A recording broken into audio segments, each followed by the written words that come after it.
हम लोग जेल जाने के बाद भी हम लोग को खुशी लगता है कि यदि हम 3 साल जेल जाने के उपरांत यदि लोग जग जाए तो मुझे अच्छा है कि और 5 साल यदि सरकार हमको जेल में रखते तो और कई गुने लोग जागते।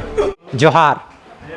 पत्थलगड़ी का यह एपिसोड दूसरा है। पहला एपिसोड में हमने दिखाया था कि अब विजय कुजूर पत्थलगड़ी आंदोलन के अगुवा नेतृत्व करता थे। वैसे कई आंदोलनकारियों को देशद्रोह जैसे आपराधिक मुकदमा में दर्ज किया गया था, जबकि वे संवैधानिक लड़ाई लड़ रहे थे और कहीं न कहीं परंपराओं की ज़मीन को बचाने के लिए ग्राम सभा के रूढ़िगत परंपराओं को एक सुचारू रूप से आगे की ओर ले जाने के लिए पत्थलगड़ी जैसे आंदोलन को शुरुआत किया गया था। लेकिन आदिवासी समाज और सरकार के बीच झड़प हुई। उसके बाद कई आरोप लगाए गए थे।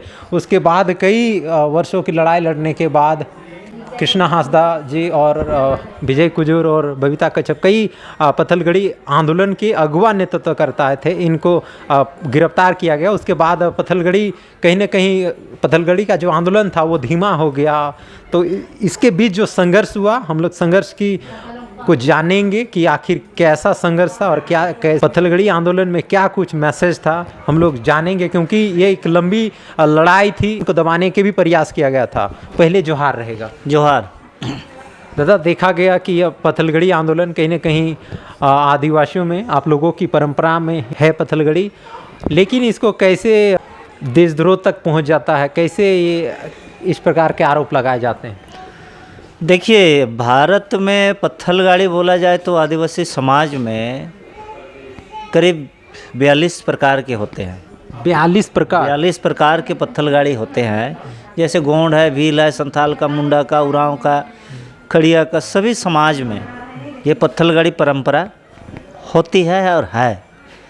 लेकिन पूर्व में हमारे पत्थल गाड़ने वाले समाज के अगुवाओं द्वारा पढ़े लिखे कम होते थे, तो उस पर किसी तरह का कोई ज़्यादा उल्लेख नहीं रहता था। उनके नाम से पत्थल गाड़े जाते थे।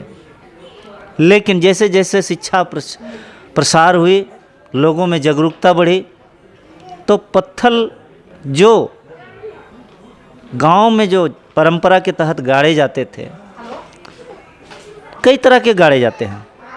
मरने पर गाड़े जाते हैं, किसी का सज़ा पर गाड़े जाते हैं, जन्म पर गाड़े जाते हैं, मृत्यु पर गाड़े जाते हैं, शादी पर गाड़े जाते हैं, उनकी कुर्सीनामा, उनकी पारिवारिक वंशावली पर गाड़े जाते हैं। तो इस तरह करके कई प्रकार के सीमाना पत्थल गाड़े जाते हैं। तो ये हमारा परंपरा को सरकार समझ के या तो ना समझ के, जानबूझ करके ये पत्थलगड़ी आंदोलन को बदनाम कर एक ऐसा नाम दिए जिससे लोगों में खौफ पैदा हो, जिसे देशद्रोह के नाम से जाने जाते हैं। देशद्रोह का दर्जा दिए, असंवैधानिक कार्य का तमगा दिए। तो इस तरह करके ये आरोप लगा करके केस दर्ज हुआ, धाराएं लगाई, कई दर्जन धाराएं लगाए, जिससे निचले अदालत हमको बेल नहीं दिए। और लोगों में एक खौफ पैदा हुए कि यदि हम ये पत्थलगड़ी करेंगे, लोगों का विरोध करेंगे, संवैधानिक जागरूकता फैलाएंगे, तो मेरे को भी देशद्रोह लग सकता है, मेरे को भी देशद्रोह लग सकता है। इसलिए लोग डर गए हमारे जेल जाने के बाद।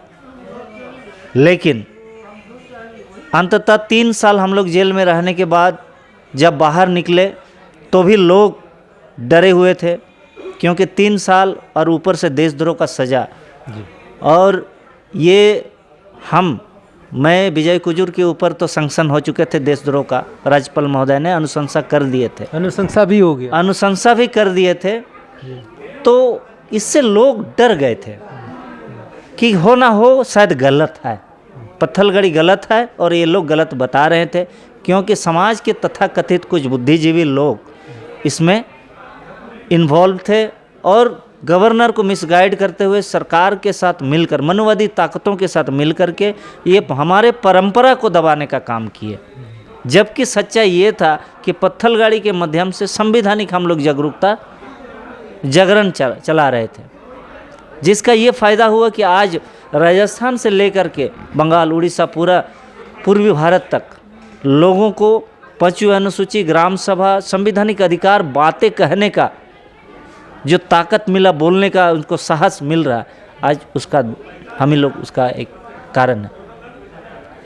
इसलिए हम लोग जेल जाने के बाद भी हम लोग को खुशी लगता है कि यदि हम 3 साल जेल जाने के उपरांत यदि लोग जग जाए तो मुझे अच्छा है कि और 5 साल यदि सरकार हमको जेल में रखते तो और कई गुने लोग जागते।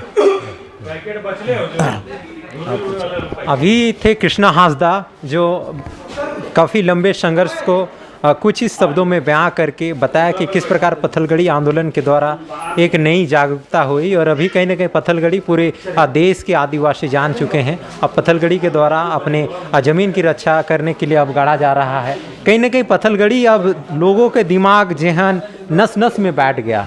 क्या कहेंगे, यह पत्थलगड़ी आंदोलन का ही उदाहरण है? जी बिल्कुल, आज पत्थलगड़ी का आज इसका परिणाम ये हुआ कि झारखंड में हम लोग इस आंदोलन के मार्फत एक भी नुकसान नहीं हुआ और सैकड़ों एकड़ ज़मीन बचाए, सैकड़ों गांव बचाए।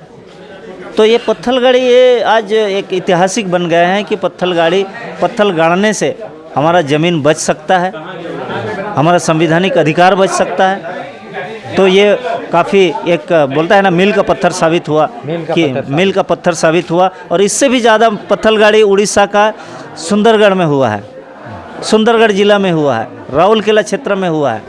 ये वहाँ केस नहीं हुआ, लेकिन झारखंड में केस हुआ, मध्य प्रदेश में केस हुआ।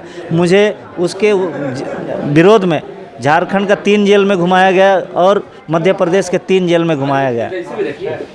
तो ये आंदोलन का एक पार्ट होता है जेल, और हम लोग आंदोलनकारी कहीं ना कहीं आदिवासियों में आंदोलन और संघर्ष ये नस नस में है। जी जी जी, आंदोलन आदिवासियों का ये खून में है और उसी का नतीजा है कि हम लोग आज झारखंड में एक नेतृत्व दिए, पत्थलगड़ी के नाम से समाज को जगाए, ग्राम सभा को जानकारी दिए, 5वीं अनुसूची का जानकारी दिए।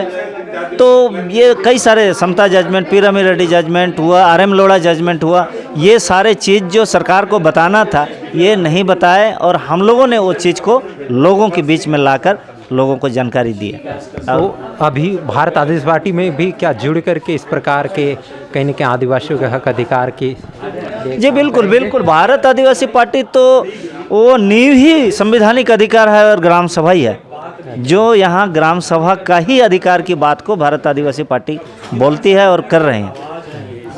जुड़ने के लिए धन्यवाद। अभी थे कृष्णा हांसदा जो पत्थलगड़ी आंदोलन के अगुवा नेतृत्वकर्ता थे और कहीं ना कहीं लंबे संघर्ष के बाद कोर्ट से बरी हुए और अभी वर्तमान में लोग इन्हें कहते थे कि आप लोग असंवैधानिक काम कर रहे हैं, आदिवासियों को बहका रहे हैं, गरीबों को कहीं ना कहीं एक अलग डाइवर्ट कर रहे हैं। उन लोगों के ऊपर तमाचा है और कहीं ना कहीं पत्थलगड़ी की जीत हुई, तमाम अगुवा नेतृत्वकर्ताओं की जीत हुई।